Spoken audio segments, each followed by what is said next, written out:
많은 기업들의 공장 부지가 이미 중국에 팔렸습니다. 한국의 전기차가 중국보다 크게 떨어졌고 전망이 밝지 않다. 기업하기 좋은 나라를 만들지 못한다면 우리나라 경제는 계속 떨어질 것이다. 외국인들이 투자를 하지 않는 가장 큰 이유가 법인세가 높고 또 강력한 노조. 현재 20개 나라가 IMF 구제금융을 받고 있습니다. 나는 우리나라도 이렇게 외환보유고가 4천억 달러 이하로 내려가게 되면 위험하다.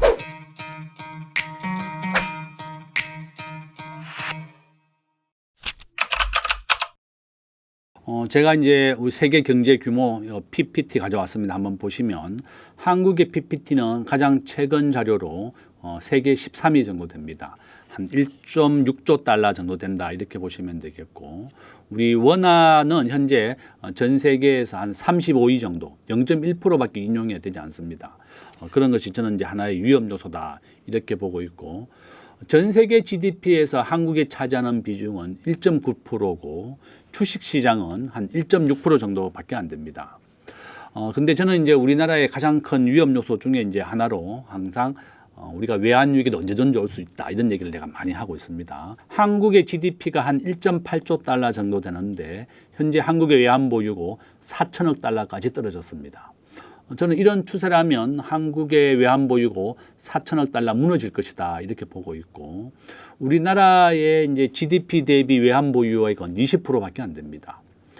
우리가 1997년도 IMF를 겪었고, 저는 그 당시에 현대정권에 있었을 때입니다.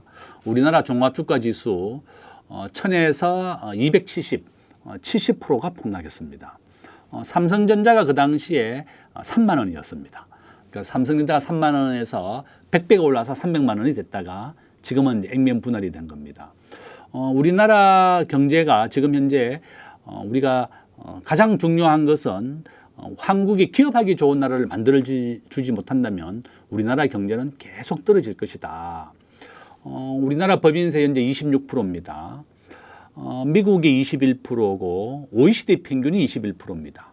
그러니까 세계 평균보다 더 높은 법인세를 받으면서 기업하기 좋은 나라를 만들겠다고 하는 것은 잘못된 거다 이렇게 말씀드릴 수 있고, 싱가포르가 17%, 아일랜드가 12%입니다.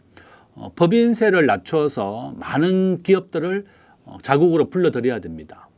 아일랜드는 법인세를 50에서 12%까지 낮췄고요.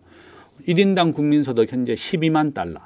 한국이 현재 3만 5천 달러입니다. 우리나라보다 4배 정도 잘 산다 이렇게 보시면 되겠고, 유럽에 있는 다국적 기업 본사가 다 아일랜드에 있습니다. 저는 우리나라가 정말 경제가 발전하고 성장하기 위해서는 세금을 좀 낮춰줘라. 싱가포르는 상속세가 0원입니다.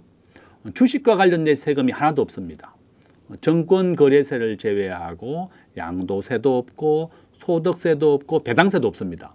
그래서 한국의 부자들이 전부 다 싱가포르나 캐나다, 미국으로 가는 겁니다. 상속세가 없습니다. 주식과 관련된 세금도 없다. 저는 우리나라가 이제 차기 정부가 해야 될 가장 중요한 역할이 경제를 살리는 거고 기업하기 좋은 나라를 만드는 것이다.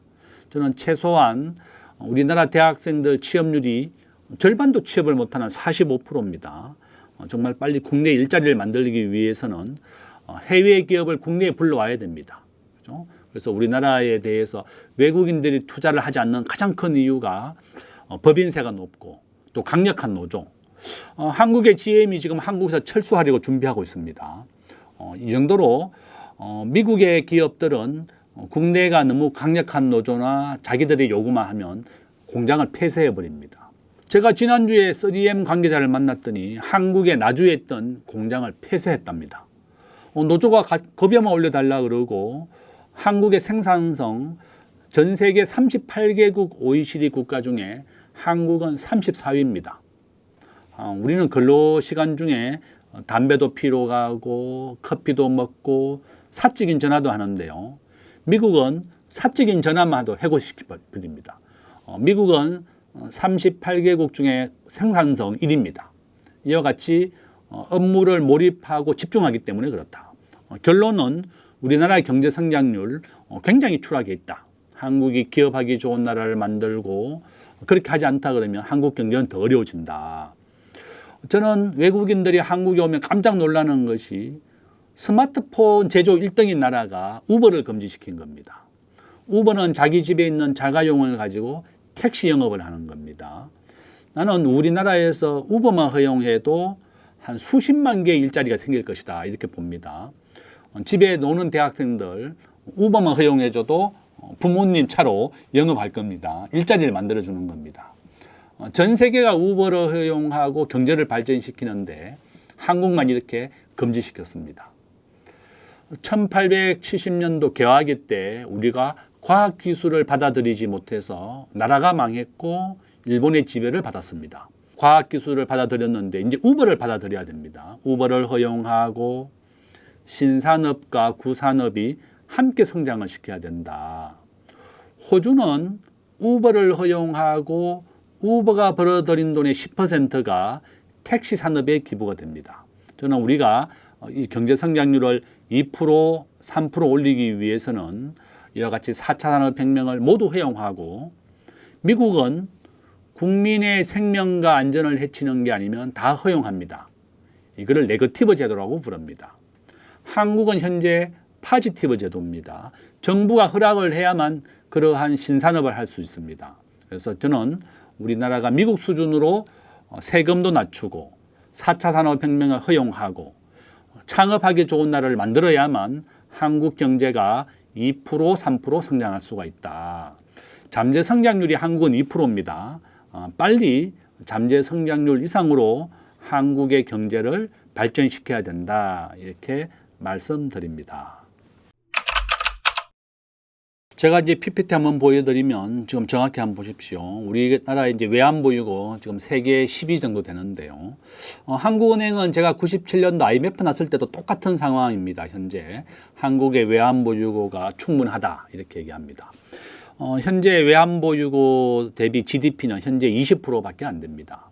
바로 이런 이유 때문에 나는 우리나라도 언제든지 외환위기가 올 수 있다 이렇게 경고를 하는 사람입니다. 한번 보시면 적정 외환보유고입니다. 우리나라가 적정한 외환보유고는 9,200억 달러가 있어야 됩니다. 현재 절반도 안 됩니다. 지금 현재 IMF의 위기를 겪고 있는 나라 아르헨티나인데 12번째 국가가 파산했습니다. 외환위기는 반복되어 일어나고 아르헨티나는 IMF가 3개월 수출액 수입액의 외환보유고만 가지고 있으면 된다 이렇게 믿다가 망했습니다. 현재 20개 나라가 IMF 구제금을 받고 있습니다. 스리랑카, 파키스탄이 포함되어 있습니다. 나는 우리나라도 이렇게 외환보유고가 4천억 달러 이하로 내려가게 되면 위험하다. 우리가 지금 현재 한미통화스와프, 한일통화스와프 둘 다 없습니다. 현재 외환보유고도 BIS, 국제결제은행이 제한한 것보다 절반도 안 되게 가지고 있고 우리나라 외환은행의 자산 구성을 보시면 현재 현금은 4%밖에 없습니다. 당장 동원할 달러도 없습니다. 미국의 정부 채권을 다 사놨습니다. 그림에서 보는 바와 같이 원달러 회귀는 82% 확률로 계속 우상향합니다. 1,400원, 지금 현재 1,380원 정도 있는데 저는 아마 올 연말 1,400원, 1,500원, 1,600원 계속 오를 겁니다. 내년에는 1,600원, 1,700원 계속 우상향하고 그 비율과 확률은 82% 확률입니다. 그래서 미국 주식을 사야 된다는 겁니다. 우리가 달러 베이스이기 때문에 같이 올라가게 됩니다. 환율 방어에 가장 좋은 것이 바로 미국의 1등 주식을 사는 것이다. 그러면 이렇게 원달러는 계속 우상향한다 이렇게 말씀드리고 저는 절대로 태만해서는 안 됩니다. 우리가 97년도 IMF 때도 외환위기 없다고 정부가 호언장담했는데 며칠 뒤에 국가가 파산 신청을 했습니다. 절대로 개인들도 스스로 대비를 해야 된다. 가장 좋은 것은 미국의 1등 주식을 함께 투자하는 것이고 현금에 여유가 있다면 미국 주식을 사놓으십시오. 환율 인상에 대해서 가장 좋은 대책이다. 이렇게 말씀을 드립니다. 저는 아마 이제 원전은 계속 성장하게 됩니다. 미국이 지금 원전을 4배 늘리기로 했습니다. 현재 미국의 원자력 발전소는 42개 있는데요. 이것을 200개까지 늘리기로 했습니다. 그러면 4배 정도 늘어날 것이다. 우리나라는 현재 전체 발전 에너지 전기의 35% 정도가 원자력입니다. 최고 45%까지 갔다가 현재 30%까지 떨어졌지만 원자력 발전소는 굉장히 필요합니다. 한국은 전 세계에서 에너지 소비량 1등입니다. 우리는 에너지를 100% 수입하는 나라고 1인당 전기 소비량은 세계 3위입니다. 우리나라는. 만약에 이제 차기 정부에서 원전을 많이 이용하지 않더라도 수출은 미국에 계속 증가하게 될 겁니다. 원주는 미래가 밝다, 성장주다, 저는 그렇게 봅니다. 저는 앞에서 말씀드렸습니다. 내가 94년도 현대정권 입사할 때 1000이었다가 현재 2.5입니다. 2,500. 2.5배에 발로 이렇게 올랐다. 30년간 2.5배 올랐습니다. 그 당시에 이제 엄마 아파트가 2억이었다가 현재 25억 정도 하니까 12배. 삼성전자가 3만 원에서 300만 원, 100배 올랐습니다. 미국의 우량한 주식 애플 3,000배 올랐습니다. 그러니까 미국의 1등 주식이 더 좋다는 거고 아마 올 하반기에 종합주가 지수는 뭐 크게 성장하더라도 개별 종목이 더 우량 좋다. 앞에서 말씀드린 조선업, 방위산업. 주가의 정의는 경제학에서 미래의 현금 흐름을 현재 가치화한 것 플러스 투자 심리입니다. 결론은 6개월 뒤에 돈을 벌어올 수 있는 종목을 골라야 됩니다. 미국이 한국에 지금 계속 요구하는 것은 미국의 배를 수리해 달라는 겁니다. 미국은 지금 배를 수리할 능력이 없습니다. 그래서 한국에 맡깁니다. 우리가 조선업 세계 1등입니다. 중국에도 맡길 수 없습니다. 중국은 세계 2등입니다. 그래서 미국은 한국의 배를 계속 맡길 것이다. 우리가 이제 MRO 사업이라고 부릅니다. 미국의 선박을 제조, 유지, 보수하는 걸 말하는데 우리나라가 수주를 했고 그 금액이 한 20조 원 가까이 됩니다. 그래서 결론은 이런 조선업, 방위산업 계속 성장할 것이다. 뭐 현대 로템도 이제 방위산업에 들어가 있고 HD 현대 이런 겁니다. 그래서 결론은 이런 유망한 종목에 계속 투자를 해야 된다. 저는 그렇게 말씀을 드리겠습니다. 저는 삼성전자 좀 걱정이 많습니다. 삼성전자가 과거에 우리나라 시가총액 1등이었고 인재를 중시하는 기업입니다. 근데 이제 삼성전자가 인재를 중시하는 기업에서 효율을 중시하는 기업으로 바뀌다 보니까 삼성전자에 있는 친구들 얘기를 들어보니까 삼성전자의 이런 우수한 인재들이 전부 다 하이닉스로 옮겼다는 겁니다. 그래서 하이닉스가 인공지능 반도체를 먼저 만들어냈습니다. HBM 반도체입니다. 앞으로 인공지능은 10년 이상 계속 성장을 할 것입니다. 근데 삼성전자가 인재를 중시하지 못하고 다행히 이제 현금은 한 100조 정도 있습니다. 최근에 인공지능에 열을 식히는 에어컨 공조기 기업을 2조 5천억에 인수를 했고 하만을 인수했습니다. 삼성전자의 전망은 그렇게 밝지는 않다. 그렇지만 시가총액 1등이기 때문에 저는 함께 투자를 해야 된다. 저는 그렇게 보고 있고요. 삼성은 과거처럼 그렇게 1등을 하지 못하는 것이 가장 큰 위기다. 다행히 이제 100조 원이라는 현금이 있기 때문에 이런 빨리 따라가기 위해서 M&A를 계속하고 있습니다. 로봇 산업이라든지 바이오 분야에 진출을 하고 있습니다. 우리가 애플, 구글 이런 기업을 왜 전망이 밝다고 보는가 하면 막대한 현금이 있기 때문에 우량한 기업을 계속 사들이고 있습니다. 보통 엔비디아도 계속 사들이고 있고 우리가 구글의 유튜브를 사들였고 페이스북은 인스타그램을 사들였습니다. 삼성전자나 빅테크 기업의 장점은 100조가 넘는 현금이 있기 때문에 성장 가능성이 있고 우량한 기업을 계속 M&A를 하고 사들인다는 겁니다. 바로 이런 것 때문에 성장하는 겁니다.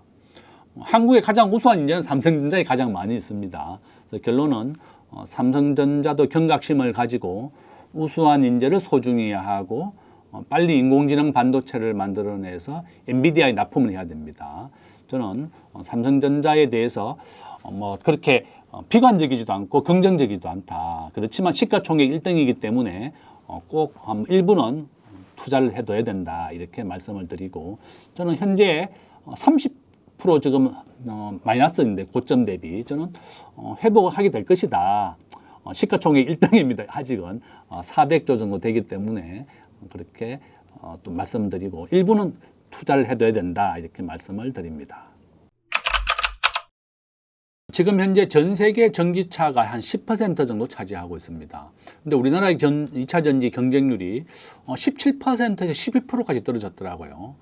중국이 막대하게 중국 정부가 지원을 해주고 있는데 우리나라 점유율 지금 12%까지 떨어졌습니다. 굉장히 걱정이 많다. 한국이 과거에 2차 전지 세계 1등이었는데 지금 2등에서 점점 더 시장 점유율이 떨어지고 있습니다. 지금 아마 이제 전 세계의 전기차가 팔리지 않고 있는 이유가 2차 전지가 하락한 이유입니다. 미국 사람이나 한국 사람이 2차 전기차를 사지 않는 이유가 인프라가 부족하기 때문에 그렇습니다. 우리가 전기차 충전하는 시설, 우리나라 고속도로에서 지금 보니까 전기차를 타는 사람은 내연기관차하고 전기차 2대를 가지고 있더라고요. 서울시에서는 전기차, 지방으로 갈 때는 내연기관차를 가져갑니다. 바로 충전시설이 부족하기 때문에 그렇다. 바로 충전시설 부족 때문에 2차 전지가 굉장히 어렵다는 거고 2차 전지는 항상 2등, 3등, 4등 밖이었습니다. 저는 2차 전지에 대해서 전망이 밝지 않았습니다. 지금도 2차 전지에 대해서는 전망은 밝지 않습니다. 저는 왜냐하면 시가총액 1등이 아니기 때문에 그런 겁니다. 아주 단순하게 시가총액 1등은 엔비디아고 테슬라가 전기차 1등이지만 현재 시가총액 7임 정도 됩니다. 한 1조 달러가 아직 안 됩니다. 엔비디아가 3조 달러입니다. 3조 5천억 달러. 결론은 제가 생각하기에 이런 전기차의 우량한 기업은 언젠가는 이제 주가는 회복하지만 그렇게 밝지는 않다. 제가 이제 우리나라 전기차 하는 기업을 찾아가 봤습니다. 깜짝 놀랐습니다. LG화학하고 이런 우리나라의 이제 전기차 배터리 만드는 기업인데 많은 기업들의 공장 부지가 이미 중국에 팔렸습니다. 중국 기업이 한국에 있는 기업을 M&A를 해서 중국에서 요구하는 것만 생산해 준다는 거예요. 저는 정말 깜짝 놀랐습니다. 그러니까 결론은 한국의 전기차가 중국보다 크게 떨어졌고 전망이 밝지 않다. 이렇게 유튜브 보니까 전기차 사라, 오른다, 그런 얘기 믿지 마십시오. 무조건 우리가 눈에 보이는 시가총액 1등이 되면 전기차를 사시고 그것이 아니라면 인공지능이 앞으로 계속 성장할 것이다. 저는 그렇게 말씀을 드립니다. 저는 아마 이제 차기 정부가 결정된다 그러면 과연 기업하기 좋은 나라를 만들지 못한다 그러면 한국 경제가 성장하기 어렵다. 저는 그렇게 보고 있고요. 말씀드린 것처럼 글로벌 주식에서 미국이 60이고 한국은 1.5%밖에 안 됩니다. 그래서 90대 10으로 미국의 90%를 투자해야 되겠고 미국에 꼭 투자를 함께 해야 됩니다. 한국의 주식을 투자한다면 삼성전자가 1등이고 그다음에 현대, 그다음에 한화, 에어로스페이스 이런 분야가 되겠습니다. 이런 분야에 저는 국내 주식에 투자한다면 그런 분야를 333으로 분산 투자를 해라. 저는 한국의 조선, 방위산업, 삼성전자 이것이 바로 이제 가장 유망한 산업이 남아 있습니다. 이런 분야에 이제 분산 투자하는 것이 가장 좋다. 투자 상담 자격을 갖춘 MTNW 소속 어드바이저가 카카오톡 오픈 채팅에서 명쾌하게 종목을 무료로 상담해 드립니다. 이제 QR로 바로 참여하세요.